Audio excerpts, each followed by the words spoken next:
Thomas Ricks talks about the testimony of General Martin Dempsey. Now, he is the Chief of Staff for the Army. He's actually been nominated by President Obama to become the next chairman of the Joint Chiefs of Staff. Obviously, a very important position at the head of the armed forces. When asked about Iraq and lessons learned, he said, quote, "It was my recommendation that we should take action to change the dynamic inside of Iraq and that the region itself would become more stable. I'm not sure it turned out that way." Well, General Dempsey, I got news for you. It didn't turn out that way. It turned out to be much more unstable. And he admits that it was his recommendation, and he was surprised by what happened. But now, his explanation on why he was surprised is the interesting part. He says, quote, "I didn't understand the dynamic inside that country, particularly with regard to the various sects of Islam that fundamentally, on occasion, compete with each other for dominance in Islam. And so Shia, the Shia sect of Islam, and the Sunni sect of Islam, when we took the lid off of that, I think we learned some things that I'm not sure we could have learned them any other way." General Dempsey, I got news for you. You could have learned them in another way by picking up a book. You didn't know anything about Sunni and Shia, and you didn't know that they might fight when you invaded the country? And you say right there earlier that you were in support of invading that country when you apparently were absolutely clueless as to what was going on inside that country. This is the guy who's going to be the head of our armed forces? This is how our army and our military operates? They go invade countries that they have no clue about and says, well, golly gee, how could we have found out?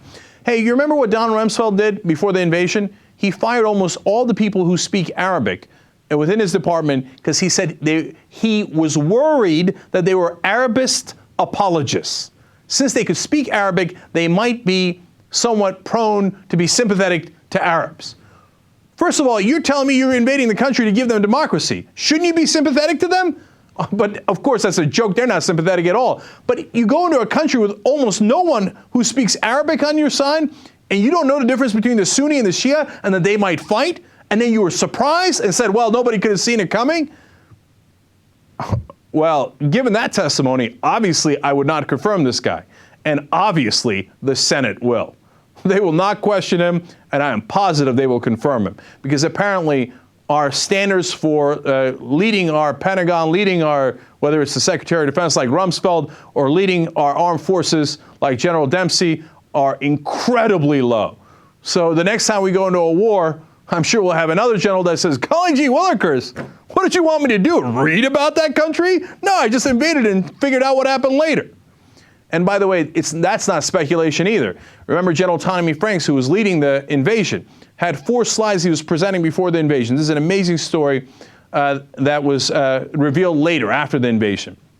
It was the 3 stages of conquering Iraq. The 4th stage was occupation, and it had 3 letters on that slide, TBD, to be determined. They decided that they were going to invade the country with absolutely no plan for occupation and absolutely no knowledge of that country and what would happen inside of it. And they're surprised to find out that they screwed it up. Really? Man, that is a really depressing fact about our armed forces. We spend more money than almost the entire world combined, and this is what we get? Really sad. Young Turks.